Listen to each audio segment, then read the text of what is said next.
want to see a realistic mime? Of course I want to see it. In the box. Oh, the box. I don't want them to not have, I don't want them to have a shitty fake box. I want a real box. Oh, she's driving. I can watch anyone drive. But not as believable as this woman, because she is living it every day. Every day. Everyone can see us. And talking about everyone seeing us. Hello. That was the meanest start ever. I was just readjusting my little... These have got a name, these things at the end. It's not Sniglet, though that should be it. It's, on the end of your jumper and your hoodies. And I was just rearranging them and organising myself, and you started the podcast without me. I started it like 5 minutes ago, but you didn't even notice. Well, hello and good evening. And talking about being seen... we have seen some things. Oh yeah, we really have. This is a really fun. We find all of them fun. We crack ourselves up. But this podcast tonight in the rapid round is based off of things that we have seen, and this is kind of partly how the podcast actually started, right? So we see things when we're out and about and we don't see like mythical things. No, we're not crazy. Things. I mean, we are crazy, but no, we'll just observe something happening in everyday life, and for some reason it sticks out as a little unusual to us. Most people, I imagine, would probably just go about their business and not think about it. But go, it's weird, but I'm over it. Yeah. What we do, though, is we will send a voice note to each other like, you will not believe what I have just seen. What do you think they're doing? And a voice note conversation back and forth will ensue for a significant amount of time with very, very unusual theories as to what they're doing. And that's how this ended up kind of starting, and we just started doing that all the time, and then it sort of merged onto sort of crazy different other hypotheticals. But that was kind of the starting catalyst, don't you think? And we still do it now of like, did you see that? What do you think they're possibly doing? And we don't want the boring answer. No. The boring answer is never fun. No, that's never. not what we want to do at all. And again, so I started it.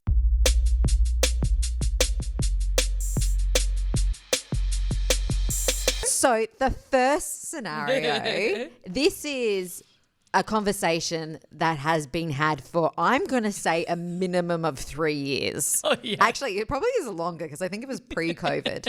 Such a long time. Yeah. Okay. But launch into it. Okay. So I was driving home from work one day, and I looked over and there was a lady in the car, and she was wearing, let me describe her. So she was driving a normal car, and I would have put her in probably her late 50s, sort of early 60s. She looked relatively normal for whatever that means, sort of like poofy sort of hair, but nothing crazy.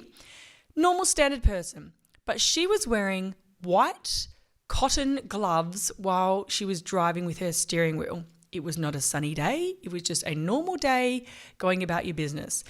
What were the length of those gloves, Karen? They came to above the wrist. Mm-hmm. They came to above the wrist. So they weren't like a real old fancy sort of one, but they definitely came to above the wrist, and they were quite white and pristine. And so I, of course, as anyone, would or wouldn't, message Kate. I'm like, what's up? What's the lady with the gloves? And we have spent hours of our life discussing this. So let's go into some of the theories that this woman could potentially be wearing these white gloves for. I mean, to me, the obvious one, and I still think this is pretty high up there, is obviously she robbed a bank. Again, like, why wouldn't you in a little probably Hyundai 360? I don't know if that's even a car park. Why wouldn't you be robbing a bank if you was doing that? She robbed the bank. She was wearing her white cotton gloves because, the problem with a smart robber. Exactly. She wanted to keep her fingerprints. Thank you. Protected her things. Her fingerprints. Oh my gosh, how hard is that word? Protected. So she robbed the bank, and then she just kept the gloves on because she's obviously using them in the getaway car that she's obviously going to get rid of again later. She didn't want to wear latex gloves because they can get quite sweaty. And she needs something breathable. Yeah, breathable exactly material. right. And you don't want a leather glove. And if you sweat in a crime scene, can they collect that droplets for enough? Oh, no, depends how much you're sweating. Yeah, I don't know. Probably not. But I just assume that would be most logical. She obviously has committed a crime, and she's wanting to make sure that she has her hands protected so she's not giving her fingerprints up, and that's what she's doing. And she's driving an unassuming car at an unassuming time in an unassuming way. And she probably wasn't thinking that anyone would pay attention to her gloves, but I was. Yeah. What do you reckon? So my theory has always stood by she must be a hand model. Because I go back to Zoolander and even like David Duchovny, I can't remember what character he played, but his hand was in like a... Oh, you've seen a movie? Yeah. His hand was in like a little capsule to like preserve it. But I think she is preserving her hands for her work. That's like her livelihood when you think about it. So you're not going to be worried what other people think about you and your cotton gloves. You're worried that you need to get your next paycheck. So I think she's probably lathered on some lotion. She's put on her gloves to protect herself. Whether or not the UV was high that day or not, any elements could potentially impede her skin condition on her hands. But you don't think that by keeping them covered so much, you're potentially creating like an area for mold? Because she could get mold or like extra worse skin conditions. No, that's surely why you need breathable hands, or is that why cotton that's is why breathable? that's why that's the cotton. I guess that's true. We wear underpants made of cotton and our butts don't have mold on them, or they shouldn't. I hope not. She still will be washing her hands quite regularly, but okay. And it's she a might not pretty have good theory. She might not have to wash her hands as much because she's got the gloves on. So it would also protect her from the harshness of, like washing your hands all the time. Yeah, I do like it as a theory. I don't think it's the right one. As we've spent. I'm sorry. I think another legitimate theory that should really be considered and put on the table is that she is an aspiring mime. Oh, I don't know if I like this one best. Yeah, so she's got the gloves and I think she's just trying to keep in character all the time. So by seeing the gloves all the time, she's really becoming the mime. She's just really embracing fully into the character so that when she gets out of the car, she can shut the doors different ways or, she can pretend to get things out of her bag. She also... Don't shake your head at me. She's also using the gloves, which means when she does... Oh, this is it. When she does everyday things, right?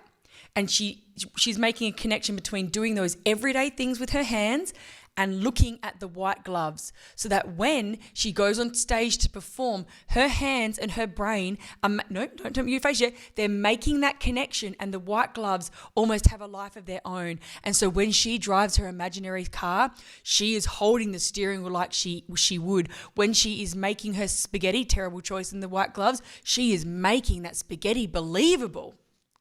Okay. 100% you can't disagree with that. But I am going to. So, my question is though, so say she is an aspiring mime, right? Yeah. Why then isn't she doing mime-like movements? Because if she has to get around in a world. Yeah, but you can still get around. But even getting into your car or while you're sitting there in the car, you would be practicing a lot more, and you would be because. When I think but I saw her driving. You can't be practicing mime while you're driving. You need to have your hands on the steering wheel. You're not loyal to your cause of being a good mime. But you still have to survive. You still need to get from place A to B. She's not going to mime drive a car the whole way. But I just think you would have a lot more jagged movements, and that would be the thing that you would have been like, rather than you'd forget about the white gloves and you would be like, what the hell is that woman driving like that for? But she's not. She is trying to be so realistic in her craft that she's just going about her everyday task and seeing the white gloves on. Do you want to see a realistic mime? Of course I want to see it. In the box. Oh, the box. I don't want them to have a shitty fake box. I want a real box. Oh, she's driving. I can watch anyone drive. But not as believable as this woman because she is living it every day. Every day. And it's going to be the most realistic car mime you've ever seen. But why This isn't even my favourite theory, by the way. I'm getting very passionate. But why would I want to watch a mime that pretends to drive? It's just one example of what she does. I'm not really a fan of mime anyway. It's one example of what she does. She wears them all the time. So everything she does in life, she can show you how to type on a fake computer. She's very good at it because she does it with her gloves.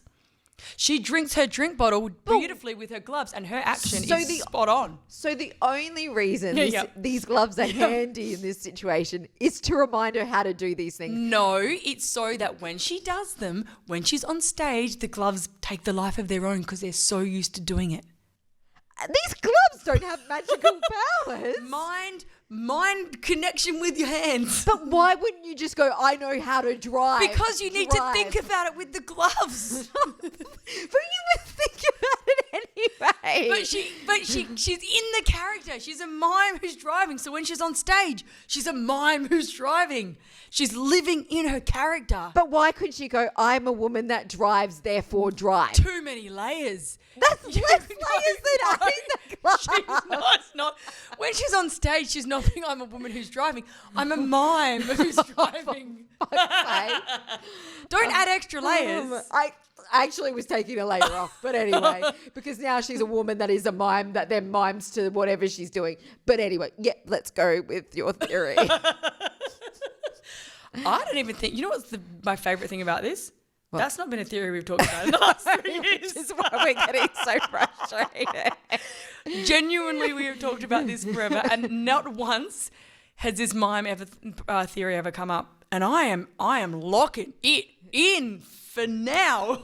And you know what? Given you were so passionate about it, and you were not going to let it go, I'm going to pick it too. You've converted me. Oh my God, is as much to my frustration. I'm genuinely so excited. How can this topic still give more?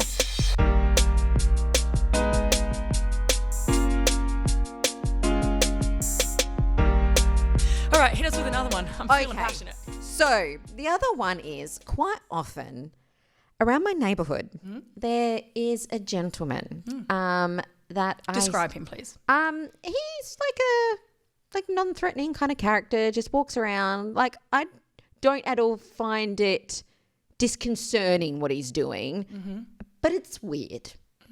So I've seen him in 3 locations. I haven't seen him for a while, which makes me worry a little bit about him. But quite often, and it's always around trees. Okay. It's generally around trees or like a roots of a shrub or something. He's digging, and he's not digging with a utensil or a... Oh, what's he digging with? His hands. Oh. So I've never actually brought this one up to you. No, so you haven't. This is brand new. This is brand new. What? Is he digging something out, or is he putting in and digging the dirt back in to fill the hole? So he's digging out. He's scooping the dirt out. There would be an empty hole left. So the dirt. He leaves the hole? Yeah, he leaves the hole. Have you ever seen him take anything? No. I just see him dig. What do you think he's digging for? Is interesting. I know. I think he's looking. Well, look for treasure. But I actually think and also like this could be another random kind of typical theory, but he's looking to escape to another dimension. Ooh, portal. Yeah, he's looking for a portal out. But in such a little hole, or does he maybe feel like the light would come through the hole enough? I think he's looking for it, right? I don't think he's found it, or else maybe he has. I haven't seen him for a while. Okay. Can I add to that and think maybe the portal, maybe it's like the magic faraway tree, like he's hoping for some sort of magical, shiny sort of roots for him to realise. Yeah. And then I'm in the right spot. Yeah, he's in the right spot, and then he goes up the tree or down the tree or into the portal, and then he like becomes friends with like Saucepan Man and all those sorts of characters from the book back in the day. So maybe there is some sort of magical element that he's hunting for. Yeah, I think it's a portal to another dimension of some description. Okay. He's on a good mission. Like he's dug around. You've seen him in 3 separate spots. Yeah, and it's always at nighttime. Oh, I should add that. Always dusk to night. So because it was always a little bit, because my neighbour saw him one time and was like, just so you know, there's like someone. I'm like, oh yeah, he's harmless. I've seen him like multiple times. I've even walked past him with the dog, and the dog's always like, what is this man doing? I mean, the duskness adds to the fact that the portal potentially with any sort of light or shimmering could sort of attract the attention. You don't want to be looking for that in pure daylight. You might miss it. Mm-hmm. I like that. I actually know what the proper answer probably is. It's probably geocaching, but that's very boring. It's just like treasure. But with geocaching, don't you need like an app or something to follow? Yeah. He's definitely not referring to anything on his phone. Like he's not referring to I can tell he is digging because he enjoys it and is looking for something. Can I tell you what I think my theory is? My main answer is he's sexually attracted to those individual trees. But how And he wants to see the roots because he wants to. That's like the undressing, right? Like if you think about a tree, it's out there showing everything for glory, but the dirt is like the undergarments and the roots are the genitals. And he is getting turned on and he's only choosing, he's going about his business and then he's seeing this tree and he's like, damn, that is one fine tree. That's going to have some juicy roots. Some juicy, juicy roots. And he's getting his roots off to the roots. Oh, he's getting, does that make sense? Not really. It doesn't matter. I think he's sexually attracted to those individual trees. Do you think he's planning to like have a relationship with them or he's just like... Oh, no. You know how like then he would go back all the time to that. Nah, it's different to trees. That tree. He's dating. He's like dating the trees. He's not committed to one tree. No. He finds a tree he's attracted to. They have some fun time together with his, he just looks at it and then... But he's going to get himself into trouble because he's keeping it in the neighbourhood. Like... You think you'd branch out, but maybe that's where he's gone out. Oh, I did not mean to have that pun, but it worked well. Maybe he does go to other neighbourhoods and you just haven't seen him. Yeah, well, I guess not. That's true. You're not stalking him. No, I'm not. Then that would make me the weirdo. That would be the weirdo. I feel like that's got to be the most logical explanation. Clearly, he's obviously attracted. Otherwise, because if you're looking for something specifically, right, then surely you'd be digging around a few of those trees. Okay, I've got another theory. Okay. He has... a special, magical little fob watch. Ooh. Right? Mm. That takes him forward and back in time, which will lead into our next one, right? Okay. But what he has to do, he has to hide it in different locations. So he's digging holes to hide his time. But why isn't he covering it back over with the dirt? Well, again, you got to remember, I'm not standing there watching him for this whole period of time. For the record, I would. He has done it. I have a park across the road. He has done it once there, but he's there for so long. I can't watch the whole time. Like it's a long time. So yeah, so maybe he's putting his time travel fob watch. Yeah. And maybe that's where the portal maybe links. Maybe it's a portal for time travel, not to a parallel universe. I mean, I like that too. That's quite a good theory. And I feel like we should go to that theory so we can launch into our next. I agree. But for the record, I think he's sexually attracted to the trees. Okay. So he's a time traveler that roots trees.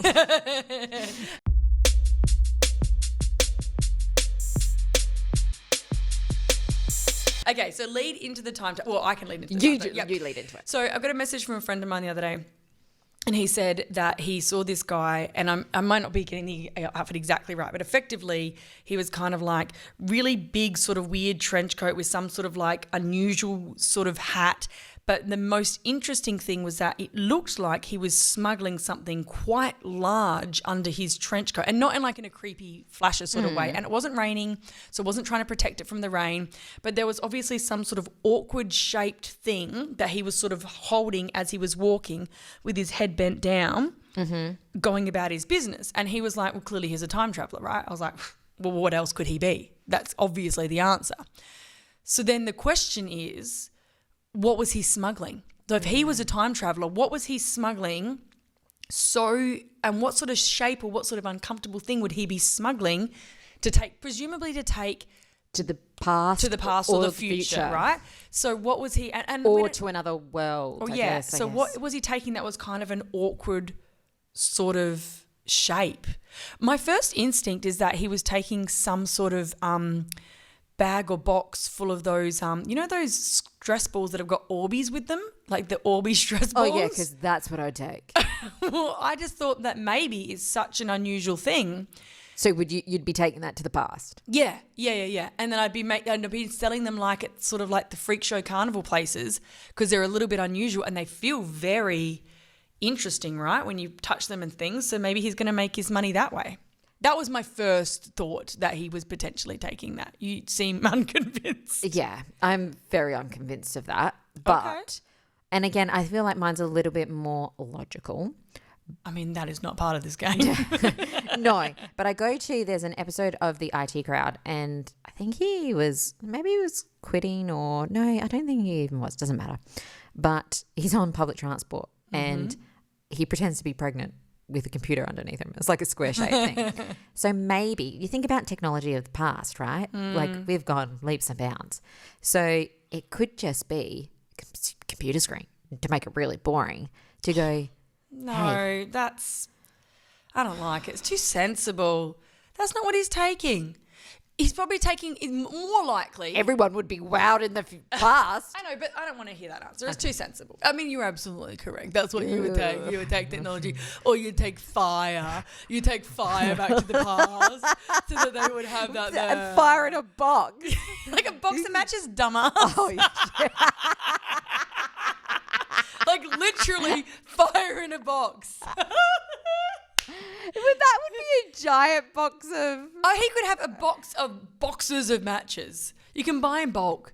There's shopping centres that allow you to do that now. Yeah, there is. I don't want to think about him taking that. Okay. I think that he's taking back lactose-free milk. So he was taking a weird couple of cartons of lactose-free milk back to the past so that he could try, because he suffers. He knows that a lot of people suffer from lactose issues. So he's taking the milk back so it can be studied. And so he can either change the cows somehow, or he can, I don't know. You can't change cows, but anyway. Or he can create lactose-free, introduce it so that in the future, or the current, not many people have lactose issues.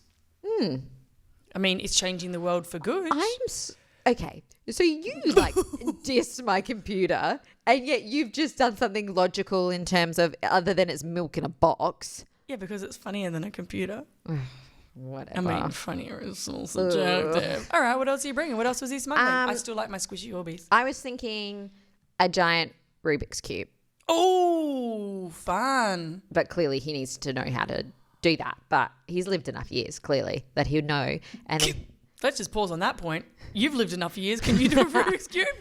No, but apparently there's some physics to it. Yeah. Whatever. I'm just not interested. Just not. Who cares? But he has dedicated time to this, I'm just assuming, because he's bored. He's time traveling. There's probably a lot of time that he's lonely and whatever. So he's got a giant Rubik's Cube so he can wow people. Like, it's the thing, like, it's his, like, wow moment. Like, watch me do this in, like, not just that, 15 seconds. He can patent it. Yeah. And he can also Exactly. He can be uber famous, because the Rubik's Cube, the guy or woman who created that, surely they've got, like, a ton of cash. Oh, yeah.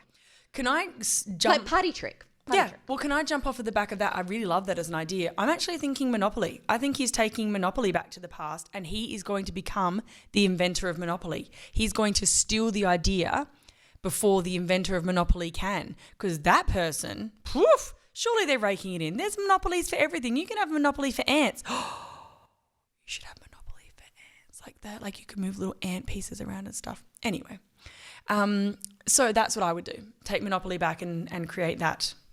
Okay. Because I don't want to do something, serious. No, I'm going the Rubik's Cube. Damn, I really like your Rubik's Cube idea. I started with laptop. I ended up with Rubik's It's pretty good. It is pretty good. It would be a great party trick is all I'm thinking. It would be. They would be wowed by it. It would be completely new. It's a new invention plus it's a trick. Like, you got a double whammy right there. Yeah, you've won me over. Wow, we're really getting passionate and then agreeing with each other. It's a little odd. I know, it is a little odd.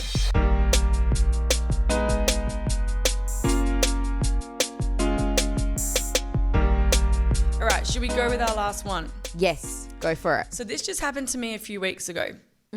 I was driving to work and I was going down, it was a normal busy road, and so it would have been before 8 o'clock in the morning. And I saw a woman, my age-ish, getting into the driver's seat, and she was holding, like, she was wearing normal work attire. Yeah. And she had nothing else there. No other bag, no overnight stuff, no nothing. She wasn't like normal work attire, and she was holding a pillow to her chest as she got into the driver's seat. Okay. What do you think she was doing it for? Doing it as she got into the seat. Was anyone else with her? No, the car was empty. And it wasn't like she was taking an overnight bag because she didn't have that with her. She was holding the pillow to the chest. My initial thought was, she's obviously really liking her pillow and thoroughly enjoying her pillow. And as such, she was taking it to work to show off to people, to be like, check out my pillow. Okay, I thought you were going to go down like she was sexually attracted to her pillow. Line again. No. We can't have two sexually attracted people in one podcast. I just assumed that was what she was doing. Because if I was because I currently really like my pillow. And I guess I could tell you about it, but it would be better for me to show you and you could try it, right? Would you like somebody else trying your pillow? I'd let you try my pillow. Yeah, but like, I'm your friend. Or maybe she has a friend at work. I didn't say she was a loner. Okay. No, I just... Or maybe she is. Maybe she's a loner and she's so excited about this pillow that she's hoping to win other people over at work by letting them feel how good her pillow is. And then she'll be like the pillow queen. That's another option. Okay. Well, what do you think? I have more theories if you want. I've got two. Oh, go. One's a logical one, which you'll squash straight away. I absolutely will. I'm just thinking, like, I love my pillow too. And the thing about pillows, it's hard to find a good one. Yes. And once you've got one, I just actually noticed the other day, my pillow has a date on when it should be changed. I didn't even know that existed. It's best past. not to look at it. Yeah, it's past its expiry date. And you know what? I don't care because I love that goddamn pillow. And it's taken me, obviously, a set amount of time to find it. And now I don't want to let it go. So I understand the attachment to the pillow. But what about if you knew someone had recreated this pillow? Like kind of no different where I find a good pair of sneakers. Yep. I buy the next one. Yeah. But I would never remember the name of it. She may be taking the pillow. This is a logical decision. You know this and you're going to squash it. I've got a silly one next. She's taken it to go shopping, pillow shopping. She could just take a photo of it. But she still wants to make sure it's got the same consistency, squishiness. She wants to make sure it's as well used as what she I has. don't hate that as much as you thought I would, but I'd prefer your silly one, please. Okay. She's had butt surgery. She's had butt enhancement surgery. Yeah. And she needs cushioning. So she's carrying it, but she's carrying it to put it in the car. To sit on it. To sit on it because she's had butt implants. Yeah, I don't mind that. I think when I was talking about it with someone, they suggested that perhaps the steering wheel, the airbags had gone, so she was going to be holding it on her lap in case How risky of a driver is to think that. Yeah, but she doesn't want it. She can't afford currently to get her what are those things called? Airbags fixed, and it's illegal to not have one. So her answer would be that she has a pillow on her lap in case. I don't think in a legal situation that's going to help her. It probably wasn't. Yeah. The thing I think is most likely, if I'm going to be 100% honest. Butt surgery? No. I think that she is working undercover. And so, excuse me, yes. that was Sorry. I heard that snort. Mm-hmm. So she's working undercover. She was in business attire. She'd obviously gone and done a house visit in some capacity, but she's working as a double agent or whatever. While the person was getting her the cup of coffee, she did the old, I'm just going to go to the bathroom routine, went into their study, got files that she needed to have, and she's put them in the pillow and she's carrying them out. So she's carrying them out as a way of smuggling them so it doesn't look so obvious. Because on the way, she was like, this is a lovely pillow. The person's like, you can have it. And so then she walked out with it. I feel like I've got some flaws in my argument as I kept going. I started to zone out because I was like, when is the pillow coming into this file taking? Zone out my scenario. So she hid the files in the pillow. Oh, yeah. Oh, even better. Let me go back to it. Okay. She is currently undercover agent. Oh my God. Okay. I feel like this is deja vu. Undercover agent. And as part of that, she's dating someone to get information and intel about them. And so the way in which she gets the information in and out of the house, she tells her partner, who she doesn't really like, she's just using them for information, that she has a really bad neck issue. So she has to bring her own pillow back and forth for sleepovers. And when she does that, that's actually how she gets her files in and out and all the evidence that she needs in and out of the house without being questioned.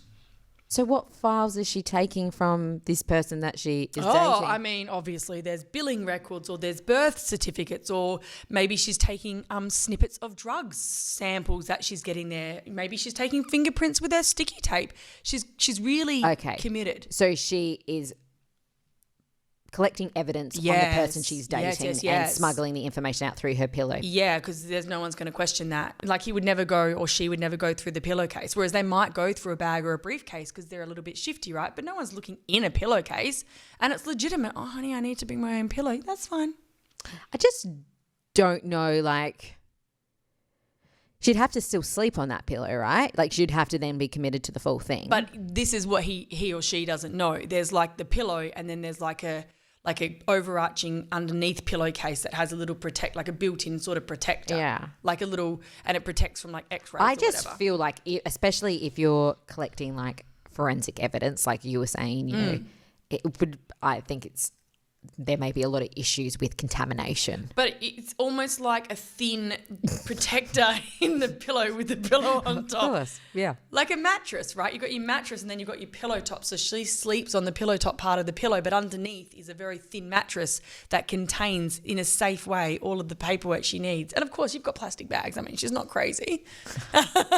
No, you are. I mean, I'm locking it in.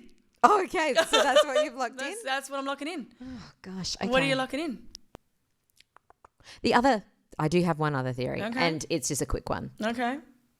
I'm already unimpressed, but go for it. No, How tell tall, me. how tall is she? How tall was she? From the 2 seconds I drove past her, because this is what we're basing this on. I don't know, my height. Average. Okay, so she doesn't need it for height in the car. No, also, it wasn't a booster seat. It was a pillow. It was a pillow that contains records. It would still elevate you a little bit. Oh, like 5 centimeters. You know I've sat on a pillow in a car before. Have you? Yeah. My old car was really hard to see over the steering wheel.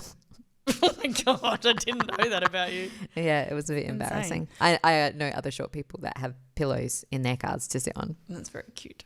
So what are you locking in? Because I'm definitely locking in that she's undercover and she's using it as a way to smuggle in and out. What was your forensic other evidence. theory? Already forgotten. Well, in that case, showing her workmates to either try and win them over or to prove them how good it was. Testing the pillow. I am going to go butt surgery. I knew you weren't like, you know why? Because it's got something to do with your butt. Yeah.